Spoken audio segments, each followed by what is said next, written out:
सुबह एक जबरदस्त खबर ने भारतवासियों का दिल जीत लिया जब 41 साल बाद हॉकी में कांस्य पदक भारत को मिला। उसके बाद उम्मीद यही थी कि क्रिकेट में भी दिन ढलते ढलते रात तक एक अच्छे पोजीशन में भारतीय टीम होगी, लेकिन पहले एंडरसन ने बाधा डाली, फिर बारिश ने बाधा डाली, जिसकी वजह से खेल सिर्फ 33.4 ओवर का ही दूसरे दिन हो पाया। स्वागत है आपका ESPN क्रिक इन्फो मैच डे हिंदी में। आपके साथ मैं सैयद हुसैन और मेरे साथ मौजूद है VVS लक्ष्मण। बहुत बहुत स्वागत है VVS आपका।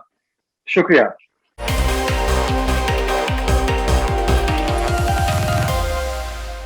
VVS, सबसे पहले हम बात करेंगे उस बैटल की जो ऐसा लग रहा था कि ये 2016 के बाद से वहां पर विराट कोहली ने कुछ अपने में बदलाव लाया है, एडजस्ट किया है, विकेट दे नहीं रहे, पर आज 1-0 हो गया। जिस तरीके से विराट कोहली आउट हुए, मैं आपसे ये जानना चाहूंगा VVS की जो उनकी शैली थी, क्या वो ज्यादा इन स्विंगर की तरफ जा रहे हैं? क्या वही परेशानी जो 2016 से पहले हो रही थी वही हो रही है विराट कोहली को? आखिर हो क्या रहा है विराट कोहली के साथ?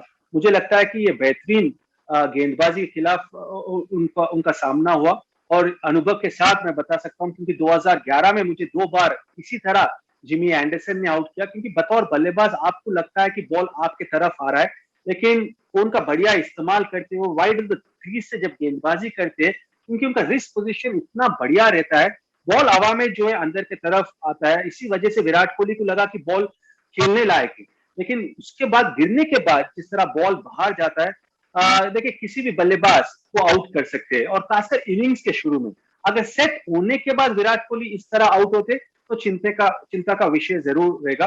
लेकिन इनिंग्स के शुरू में वो भी पहले ही गेंद में अच्छे रिदम में थे जिमी एंडरसन, अच्छे कॉन्फिडेंस के साथ उन्होंने गेंदबाजी की, तो ज्यादा आप सोच नहीं सकते। लेकिन वो सेलिब्रेशन जरूर याद रखेंगे विराट कोहली, क्योंकि जिस तरह जिमी एंडरसन ने सेलिब्रेट किया, क्योंकि उनको भी पता है कि जिमी एंडरसन और विराट कोहली का ये जो जंग है, एक कॉन्टेस्ट है, सब लोग विश्व में सब क्रिकेट प्रेमी देखने वाले हैं। तो आज जरूर जिमी एंडरसन ने जीता है वो जंग, लेकिन अगला इनिंग में जरूर विराट कोहली वापसी करेंगे और ये तो पूरा टेस्ट सीरीज में हम बातचीत करते रहेंगे इसके बारे में। बिल्कुल सही आपने कहा। 1-0 हो गए हैं फिलहाल जिम्मी एंडरसन, लेकिन लंबी सीरीज है और हो सकता है कोहली भी वापसी करें VVS।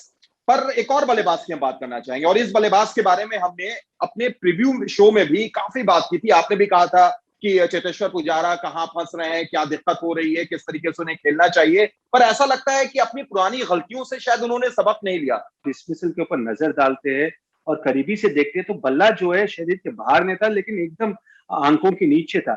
लेकिन जिस तरह उन्होंने बल्ला को हैंग किया, इसी वजह से वो भारी किनारा लगा। और देखिए ऑस्ट्रेलिया में पैट कमिंस के खिलाफ, हेजलवुड के खिलाफ उन्होंने इसी तरह बल्ले को जब हैंग करते हैं तो भारी किनारा लगने की संभावना बढ़ जाती है।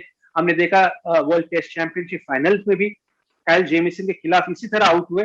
और हम बात भी कर रहे थे प्रीव्यू शो में कि अगर एक जगह जहां पे मुश्किल का सामना करना पड़ रहा है पुजारा को, वो है ऑफ के बाहर, क्योंकि वो कमिटमेंट, वो कन्विक्शन से नहीं खेल रहे। क्योंकि अगर लंबा पैर नहीं लेके जाएंगे तो आप तो कभी भी आपका बैट के ऊपर आपको वो जिस तरह कंट्रोल होना चाहिए वो कंट्रोल नहीं मिलेगा। तो क्योंकि उनका पैर क्रीज के ऊपर ही फंसे सो है, इसी वजह से बल्ला हैंग हो रहा है। तो एक ही सुधार देखना चाहूंगा, वो है आगे वाला पैर थोड़ा और आगे लेके जाए, स्ट्रेच करे, तो खुद ब खुद बल्ला फुल कंडीशन के साथ गेंद की तरफ लेके जा सकते हैं।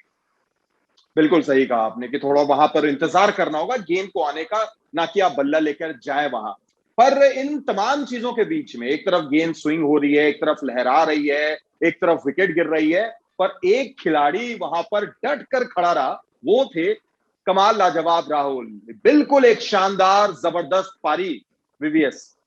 जी हाँ, बिल्कुल। और कमाल का ये इनिंग्स था KL राहुल से, क्योंकि वापसी कर रहे हैं टेस्ट मैच क्रिकेट में। क्योंकि 2 साल पहले उन्होंने टेस्ट मैच खेला था और हम बातचीत कर रहे थे कि मुझे लगा कि उनको सलामी बल्लेबाज का किरदार निभाना चाहिए, लेकिन टीम मैनेजमेंट उनको बता रहे थे कि आप मिडिल ऑर्डर में आपको खेलना पड़ेगा। क्योंकि मयंक अग्रवाल चोटिल हुए, इसी वजह से उनको मौका मिला सलामी बल्लेबाज का रोल निभाने के लिए। और जिस तरह उन्होंने खेला, वो जो कन्विक्शन है, जिस तरह उनका बॉडी लैंग्वेज नजर आया, अप्रोच नजर आया, फुल बॉल के लिए इंतजार कर रहे थे और जब भी बॉल शॉट खेलने के लिए वो मौका मिला वो डिफेंसिव माइंडसेट में बिल्कुल नहीं थे। और मुझे जो पसंद आया वो है जो भी बॉल ऑफ स्टंप के बाहर जा रही थी उसके खिलाफ अनुशासन के साथ छोड़ने के लिए तैयार थे, क्योंकि हमने देखा है कि केएल राहुल एक एग्रेसिव बल्लेबाज है, एक व्हाइट बॉल स्पेशलिस्ट है, लेकिन आज अपने इंस्टिंक्ट्स के ऊपर उन्होंने काबू रखा। इसी वजह से आउटसाइड ऑफ स्टंप बॉल के खिलाफ छोड़ रहे थे, और जब भी बॉल ओवर पिच स्टंप के ऊपर गिर रही थी तो ऑफ ड्राइव कवर ड्राइव खेलने में कामयाब हो रहे थे। क्योंकि कल जो साझेदारी सब उम्मीद कर रहे ऋषभ पंत और केएल राहुल के बीच में, अगर वो साझेदारी 50-60 रन का हो जाएगा सुबह के सेशन में, तो वापस दबाव इंग्लैंड के ऊपर चले जाएगा। तो बहुत इंपॉर्टेंट रहेगा कि ये अर्धशतक तब्दील करे बड़े स्कोर में। बिल्कुल आपने सही कहा, और उस पर हम लोग आएंगे, उस पर भी बात करेंगे जिस तरीके से इस वक्त एक बड़ी जिम्मेदारी केएल राहुल पर है। हालांकि अभी भी केएल राहुल ने पूरे तरीके से अपने जिम्मेदारी को अंजाम नहीं दिया है, क्योंकि एक बड़ी पारी जैसा आप कह रहे हैं वीवीएस, उन्हें बढ़ाना होगा। दूसरी तरफ अगर हम उप कप्तान की बात करें अजिंक्य रहाणे की, और जिस अंदाज में वो आउट हुए, टेस्ट मैच क्रिकेट में रन आउट बहुत कम देखा जाता है, लेकिन जब से वो आए और बल्लेबाजी कर रहे थे, आपने देखा होगा कि वो बड़े हड़बड़ी में नजर आ रहे थे। ऐसा लग रहा था कि वो जल्द से जल्द स्ट्राइक चेंज करें, भागे। एक बार वो रन आउट होने से बचे भी, एक बार रन आउट भी हुए। तो क्या ये तमाम चीजें जो हमने देखा, वो एक थोड़ा सा दबाव उनके ऊपर में है अभी? देखिए, मुझे नहीं लगता कि दबाव है उनके ऊपर, लेकिन सिचुएशन के हिसाब से वो जो मानसिकता आप देखना चाहते हैं एक अनुभवी खिलाड़ी से, वो नजर नहीं आया। जैसा आपने बिल्कुल सही फरमाया कि वो रन आउट होते बच गया, अगर डायरेक्ट हिट लगता तो पहले ही आउट हो जाते। उसके बाद मुझे लगा कि वो कॉल जरूर केएल राहुल ने दिया था, क्योंकि एक स्टेप आगे केएल राहुल बढ़े, लेकिन डेंजर एरिया में अजिंक्य रहाणे भाग रहे थे। तो अजिंक्य रहाणे साफ उनको मना करना चाहिए था केएल राहुल को, जब वो रन लेना चाहते थे। लेकिन मुझे लगा कि थोड़ा वो रेस्टलेस थे आज, इसी वजह से वो विकेट, जो मैं मानता हूं कि एक खुदकुशी है, क्योंकि टेस्ट मैच क्रिकेट में अगर आप रन आउट हो जाते हैं तो आपके लिए भी फायदा नहीं है और टीम के लिए तो बिल्कुल फायदा नहीं है। और खासकर इस सिचुएशन में आप रन आउट हुए जहां पे 3 विकेट गिर गया है, दबाव में है भारतीय टीम, जिमी एंडरसन जबरदस्त रिदम में है, रॉबिन्सन दबाव बना रहे थे बल्लेबाज के ऊपर। तो बतौर अनुभवी खिलाड़ी, बतौर उप कप्तान आपसे काफी ज्यादा उम्मीद रखते हैं सब, तो उस समय में रन आउट होना मुझे लगता है कि एक गलत फैसला और एक गलत रिजल्ट टीम इंडिया के लिए और अजिंक्य रहाणे के लिए। सही कहा आपने वीवीएस। और वीवीएस, बारिश ने बहुत ज्यादा व्यवधान डाला, 3 बार मैच को रोकना पड़ा, आखिर में सिर्फ 33.4 ओवर का ही खेल हो पाया पूरे दिन में। तो इस बारिश की वजह से अभी एडवांटेज किधर है? इंग्लैंड के पास ये एडवांटेज है, भारत के पास एडवांटेज है, और अब तीसरे दिन कितनी बड़ी जिम्मेदारी होगी ऋषभ पंत के ऊपर में भी? काफी ज्यादा जिम्मेदारी होने वाली है ऋषभ पंत के ऊपर। और जितना मैं जानता हूं टीम मैनेजमेंट ने उनको छूट दे दिया है कि आप जाकर आपका स्वाभाविक गेम खेले।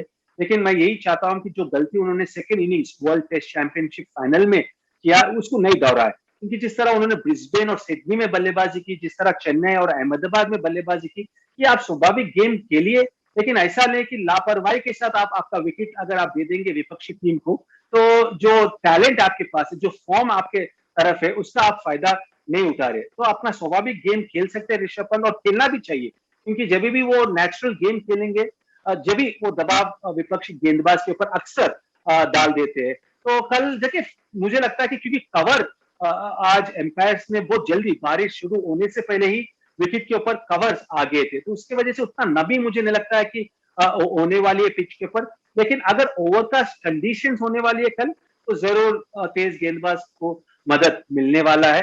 कल का पहला सेशन लंच तक महत्वपूर्ण रहने वाला है। अगर ज्यादा विकेट नहीं खोएंगे और इंग्लैंड के टीम के स्कोर तक पहुंच जाएंगे, तो दबाव जो है इंग्लैंड के कैप्टन और इंग्लैंड के गेंदबाज के ऊपर आ जाएगा। यानी वीवीएस, आपके हिसाब से अभी फिलहाल जो परिस्थितियां हैं उसमें एडवांटेज इंग्लैंड है? नहीं, मुझे लगता है कि इवनली पॉइज्ड है। क्योंकि मुझे ऐसा लग रहा था जब लंच में सिर्फ एक विकेट गिरा था कि आज इंडिया पूरा दिन बल्लेबाजी करेंगे और इंग्लैंड का स्कोर पार करके लीड भी ले लेंगे। क्योंकि जिस तरह रोहित शर्मा और केएल राहुल आज सुबह के सेशन में बल्लेबाजी कर रहे थे, लेकिन चमत्कारी गेंदबाज जिमी एंडरसन अपना अनुभव का भरपूर फायदा उठाया उन्होंने, और यही आप एक्सपेक्ट करते हैं एक लेजेंड से, एक दिग्गज खिलाड़ी से। तो मुझे लगता है कि इवनली पॉइज्ड है। कल का पहला सेशन में पता चल जाएगा कि किसके तरफ ज्यादा एडवांटेज होने वाला है।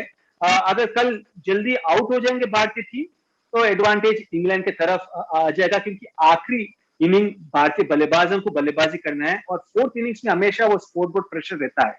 चलिए, बिल्कुल आपने सही कहा। तो उम्मीद यही रहेगी कि कल ये कम से कम ये जो जोड़ी है, ये जो साझेदारी है पंत और राहुल की, बड़ी देर तक खेले। और हम तो उम्मीद करेंगे बीबीएस की वो 2018 में चौथी पारी में जैसे ये साझेदारी इन दोनों के बीच में हुई थी, कुछ वैसा ही एक काउंटर अटैक देखने को मिले। बहरहाल बहुत बहुत शुक्रिया, आप हमारे साथ जुड़े और चर्चा की बीबीएस।